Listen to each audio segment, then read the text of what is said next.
Today I'm going to tell you a story about my trip to the Midwestern United States that I took in August with my dad. We went to go and see the total solar eclipse. I'm sure many of the people watching this video did not see the eclipse, and I just need to tell you that before we even get started about the story, you need to get yourself to an eclipse before you die. It is absolutely worth your time seeing. I spent a total of 7 or 8 hours, maybe more, traveling to get there, not to mention that I had to fly across the country first to happen to be in the right spot to be able to get down there in a day's drive. My dad and I drove down together to Jackson, Wyoming, actually just outside Jackson. We've taken trips like this before. I remember distinctly one probably late fall. We went lunar eclipse chasing in the middle of the night. We were driving around the outskirts of Calgary, trying to find a spot where there wasn't cloud cover. We eventually did get to a spot like that. And it's just so fascinating to watch these kinds of things happen. And I must say that the lunar eclipse is absolutely nothing compared to the solar eclipse, but that's not a new thought. And solar eclipses are much more rare. When you get a lunar eclipse, basically the entire half of the Earth that happens to be dark at any given time will see it, whereas the solar eclipse, especially the total solar eclipse, which is really the thing that you should try to get to see, is a very, very narrow band of Earth, and it's always changing. So you will likely be able to get within a day's drive of one in your lifetime, but if you get more than one, you are very lucky. So my dad and I started to plan this trip once I was heading out to Calgary for a vacation trip to see my sister's wedding. We noticed that the path of the total eclipse was going through southern Montana, northern Idaho, kind of middle of Idaho, and then Wyoming. And so we picked a spot kind of right near the center of the path of the eclipse. Originally, there were going to be a few different people coming with us, and the end ended up being my dad and I, which was really nice and really special. Although I kind of wish that we had a bigger group just because that would be more people seeing it. I had showed my dad a video that I was watching from Smarter Every Day, the YouTube channel. The stars a guy named Destin. He does a bunch of science videos explaining different phenomena and doing experiments with his family. And he did a video describing some of the things you can expect to see during the eclipse. It's not just there is obviously the total eclipse when you look up at the sun without glasses on and you can see the corona and it's gorgeous, but there are all kinds of weird phenomena that can happen around an eclipse. And so some of the things we were looking for, one of the things especially that we were looking for, since we didn't have any fancy photography equipment to capture some of the more rare ones, are these things called shadow bands. And the best kind of metaphor I can have for this is it kind of looks like if you're staring down a highway like a straight dry highway for miles, you can kind of see ripples on a hot day, like the air rippling with heat rising off the road. It kind of looks like that, but from the other perspective. So it's as though the sun is sending its rays and they're being diffracted on the way down. So what you end up seeing on the ground, if you're looking at the right kind of surface, we were in a gravel parking lot, and so it was a very light surface. We were able to see bands of shadows. It was described as thousands or millions of snakes just slowly slithering across the landscape, and that's pretty accurate. They're notoriously difficult to catch on video. I have some footage that you can kind of almost see them, so I'll try to show it, but it doesn't do it justice. You really need to be there, and we were able to see that phenomena for several minutes. We were told to expect it for maybe 2 or 3 minutes before and after the eclipse, but we saw it for at least 5 minutes afterwards. It was really, really cool. And yeah. Now, for people who were following the eclipse but might not have been in the path of totality, one of the things you might have been exposed to is the idea that there were counterfeit or fake eclipse glasses, things that were made to look like real ones that would protect your eyes from the sun, so you could look directly at it. There was a really, really strong filter on them, so that even if you look directly at the sun, what you'd just see is an orange circle. And so my dad ended up trying to prepare for these. He got glasses on Amazon. He went down to an astronomical society in southern Alberta. He got 3 different kinds of eclipse glasses. But once you are told that some of your glasses might be fake, it throws you off and makes you kind of doubt the truth in whether any of them are real. And so we ended up using some hard black plastic ones that were fine. I mean, if you look up at the sun, it's an orange ball. There's only like you kind of think to yourself, well, maybe there's something wrong with these, but if I'm looking at the sun, it was fine. We didn't ever stare at the sun when it was fully lit. We just kind of took a couple seconds at a time glancing, which is fine. I mean, it didn't diminish the experience at all, but you kind of, even if you're wearing Eclipse glasses, you don't want to be sitting there staring at the sun for 10 minutes or something. We ended up driving from Lethbridge, where my sister got married, on the day before the eclipse. We drove from Lethbridge down to Butte, Montana, and then slept in Butte, got up before the crack of dawn from Butte to drive down to just south of, we were aiming for around Victor, Idaho, and trying to see, depending on traffic and the conditions we met, seeing if we could get into this little kind of campground hiking trail area that was just outside of Victor and right near the Idaho-Wyoming border. We did hit quite a bit of traffic. I'm sure that anybody that wasn't aware of the eclipse was either made aware really quickly or was sitting there wondering why the heck they were sitting in traffic. We saw a lot of cars as we were going into the zone of totality that were going the other direction. I'm not sure who that was, but you'd have to pay me a heck of a lot to leave that area when you're so close to being able to see something that's just unbelievably amazing. Once we got to Victor, actually, the traffic was surprisingly good. We were like basically dead center in the zone of totality. We ended up going through Victor to this little campground spot that my dad had found.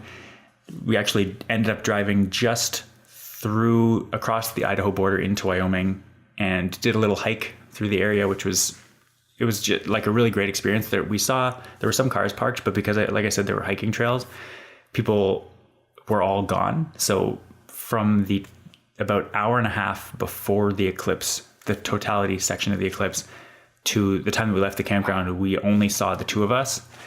And so it was really kind of nice to we had this little clearing, and it was really great to just kind of go on this hike and then come back and not really interact with anybody. So like I said, we started on a hike and decided that we would kind of go as far as we could about halfway through the eclipse and then start our heading back so that we were back in this clearing, not a forest, by the time the total eclipse was happening, just so we could kind of get a sense of surroundings better than if we were in a forest. There's also the possibility of bears, and so I didn't want to deal with bears in the darkness and having our eyes not being adjusted to it because the darkness falls really quickly. So I thought we both decided that the clearing thing was probably a good idea to just head back. Now, as the eclipse started to progress, one of the things that happened that neither of us were really looking for was the fact that basically in a landscape where there's lots of stuff, like lots of things casting shadows, anything in the environment can act like a pinhole camera. If you haven't seen any of pictures of people took during the eclipse, I suggest you go and look them up. There's some quite interesting ones. There's one that I saw the night after the eclipse of someone holding a saltine, like the square crackers with the holes in them, holding it to cast a shadow and just showing the shadow. And anywhere you have a pinhole camera, what you end up seeing if you're trying to look at the eclipse is you end up seeing the shape of the eclipse, the sun projected in the shadow of any hole. And so if you look at the saltine, you just see a bunch of little eclipse shapes instead of the circular holes, as if the sun was circular. And so what we were seeing, because we were in a forest with lots of trees, is that every gap between the trees was a pinhole. And so you'd have just the entire forest floor, anywhere where there was shade, was just covered in crescent shapes. And we could actually watch the progression of the crescents, the shapes get smaller and smaller as we got closer and closer to the total eclipse. It was really quite fascinating, and I wasn't expecting it, but I was kind of on edge for any weird things happening. And so when I first saw the crescent shape on the ground, I almost didn't believe it. I kind of had to convince myself that, yeah, that's definitely not normal. That's not what it usually looks like. And it was really quite fascinating. So we took a bunch of pictures of those. Now, I had never been to an eclipse before, a solar eclipse. And so what I wasn't prepared for was the fact that like obviously there is less and less light progressively as you get closer to the total eclipse, but you really, it's such a gradual decrease, and that it's so bright right up until the eclipse actually starts that you don't notice the dip. If you really kind of focus, you can think, okay, well this kind of starting to looking like right up before the eclipse, you start to think, okay, well, this is like an overcast day. Like suddenly shadows are sharper, and which is the opposite of overcast, by the way, but shadows are sharper, but weaker. So there's overall less light. It kind of looks like almost like dusk, except that the lighting is like noon. It's very odd. But up until kind of right before, you wouldn't notice anything other than these crescent-shaped shadows, which was really interesting. Now, like I mentioned, about 5 minutes before totality was expected to start, we started seeing shadow bands. And it was weird because, like I said, we were expecting them to show up about a minute before, not 5 minutes before. And so I was thinking to myself that, oh, this is going to start faster than we're expecting. It was supposed to start around 11:35, I think, and it was 11:30. And so we were thinking, okay, maybe we're not in exactly the same spot we thought. Maybe calculations were slightly off, but we ended up seeing those shadow bands for a really long time. I got a lot of videos trying to capture them, and you can kind of see them, or at least kind of what they look like through a camera in one clip that I'll show, but you can't really see them. And I thought that was very odd, but like it's a very odd phenomenon. But it was fascinating to see, and it really does seem like it's some kind of atmospheric distortion when you only have like a tiny, like it's basically a point. We consider the sun as a point source of light, but it's not. It's actually this massive ball in the sky. But when you get down to just the tiniest of a crescent shape, it almost becomes much more like a point of light. And that's, I think, where the shadow bands come from. Now, I can't describe totality, like I really can't. You actually have to see it for yourself in order to do it justice. But I was filming right as the eclipse was starting, and as it was ended, I took one picture, or a few pictures, one zoomed up of the eclipse that we were able to see. But other than that, I was recording video on my phone, but kind of just pointing it. I wasn't looking at the video I was creating. I mostly wanted to just capture what it looked like.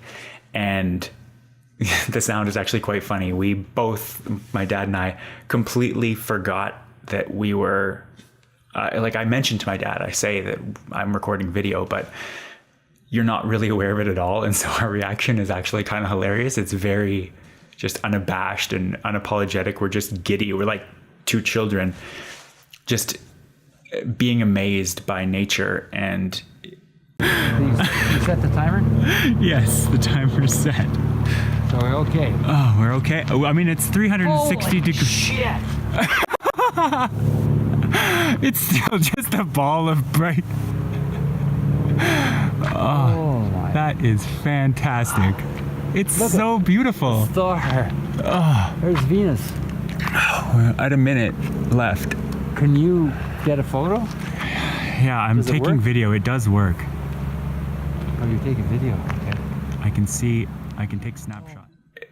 All I can say is that you should, if you can at all get to one, you should go see one.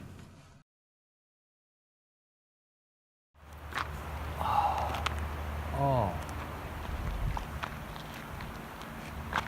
Now this is there a bird? A bird? There's a bird. There's that. Okay, time's up. Don't look at the sun anymore, Okay. unless you got your glasses on. I can't see anything. We probably have 10 more seconds, but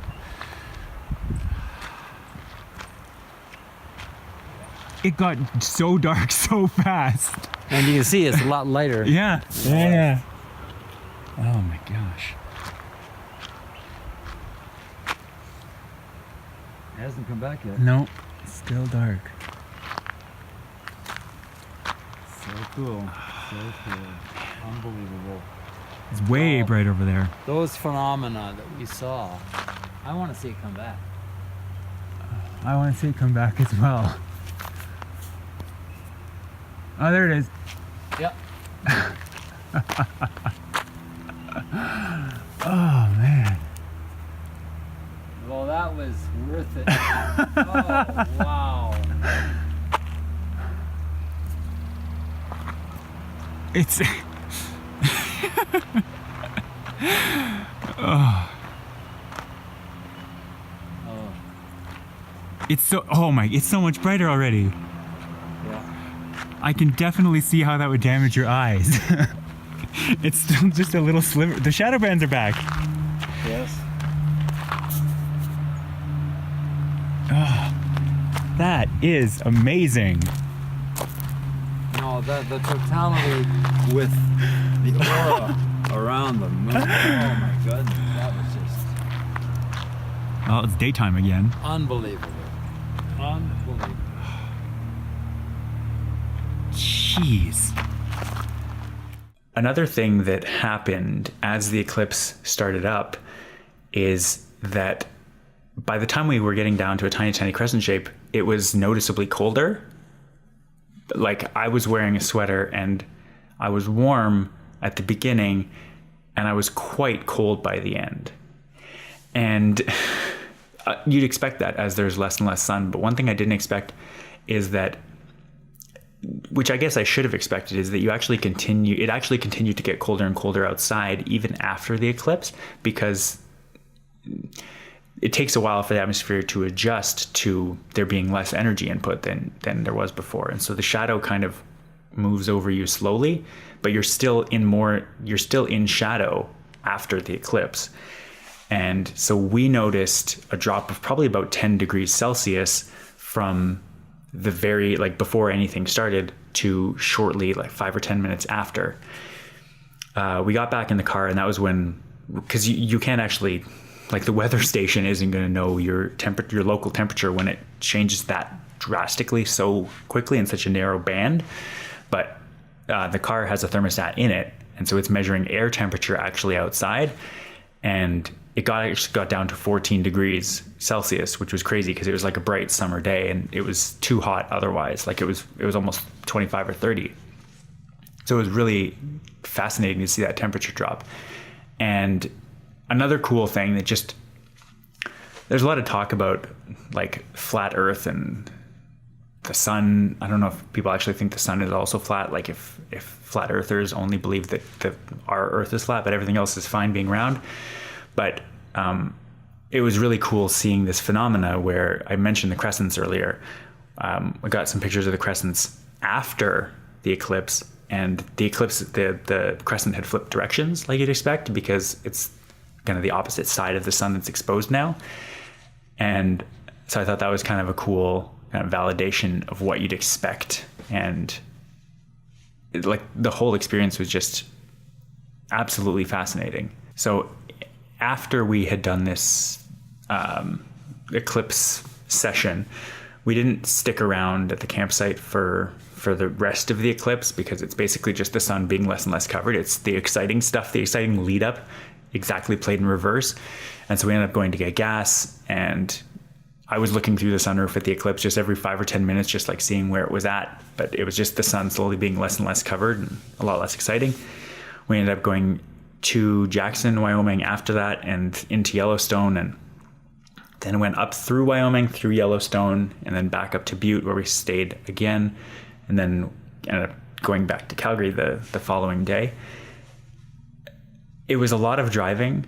It was not particularly comfortable, but I would absolutely recommend going and finding a comfortable spot with people that you care about and going and seeing this, because I know for myself, now that I've seen one, if it's at all possible to get to another one, I am going to. And for people who live in and around Ottawa, like some of my friends, you will get that chance in 2024. So the next kind of North American solar eclipse that's happening, they have it about every 18 months somewhere on Earth. And there's a varying level of totality in some cases. And the next total solar eclipse that's hitting North America is going to be in April of 2024. And it's actually going to just miss Ottawa. So we're going, if any Ottawa residents, and I think Montreal is actually in the path, like that's how close it is. Montreal and Ottawa are 2 hours apart by drive. Montreal is slightly in, we are slightly out in Ottawa. But if you drive maybe an hour and a half south, you like Buffalo is dead center on the totality. So if we can go into northern New York or northern Vermont, we'll be able to see a total eclipse again. And even though that's like 7 years away now, 6.5, I'm already getting all our friends on board, and my dad's making plans to see if they can get out for that. Once you've seen it, you know how amazing it is. And even though the total eclipse only lasts about 2.5 minutes, it's well worth every second that you can get. And so I would highly recommend at least checking it out. Make a hotel reservation early, like as early as they will take reservations. So I'm going to go in very soon, within the next year or two, hopefully. Make hotel reservations well in advance. So that's my story of seeing the solar eclipse, technically in Wyoming, in August of this year. If you are unconvinced of the amazingness of an eclipse, all I can say is that no matter whether you kind of follow astronomy or know a lot about space and phenomena therein, I highly recommend going and seeing it. All right. Talk to you guys next time. Bye.